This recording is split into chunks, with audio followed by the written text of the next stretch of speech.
పరంగా చూసుకుంటే భారీగా పుంజుకున్నటువంటి రేవంత్ రెడ్డి ఈ విజయం ఊపు at the same time alert కూడా నిన్ను ప్రజలు నేరుగా అప్రిషియేట్ చేస్తున్న సంఖ్య తగ్గిందయ్యా 49-50% నుంచి 39% పడిపోయావు.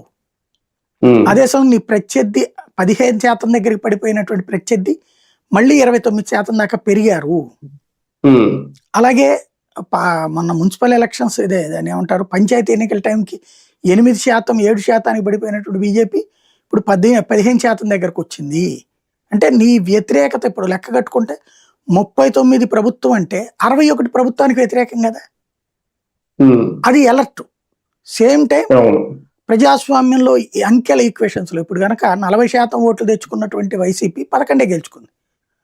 అదే సందర్భంలో 6% ఓట్లు తెచ్చుకున్నటువంటి 6-7% ఓట్లు తెచ్చుకున్నటువంటి జనసేన 21 గెలుచుకుంది.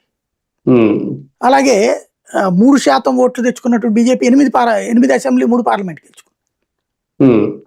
కాబట్టి లెక్కలు ఈ ఈక్వేషన్స్ డిఫరెంట్ గా ఉంటాయి అన్నమాట. అవును అవును. కానీ ఒకటి సార్, బీఆర్ఎస్ విషయానికి వస్తే ఓకే, మీరు అన్నట్టు ఇప్పటి వరకు అది కొంత వ్యతిరేకత ఉందా రేవంత్ మీద, కాంగ్రెస్ ప్రభుత్వం మీద, కావలసినంత సానుకూలత బీఆర్ఎస్ ఇంకా ఈ ఎన్నికల్లో తెచ్చుకోలేకపోయిందా? ఆ స్థాయి ఎఫర్ట్ ఏమన్నా పెట్టలేకపోయిందా? నో డౌట్ వాళ్ళు కష్టపడ్డారు. కాకపోతే మున్సిపల్ ఎలక్షన్స్ ఎప్పుడు కూడా గవర్నమెంట్ ఫ్రెండ్లీగానే ఉంటాయి. అవును, అందులో డౌటే లేదు ఎంత కష్టపడ్డా కూడా. ఇప్పుడు క్రిందటిసారి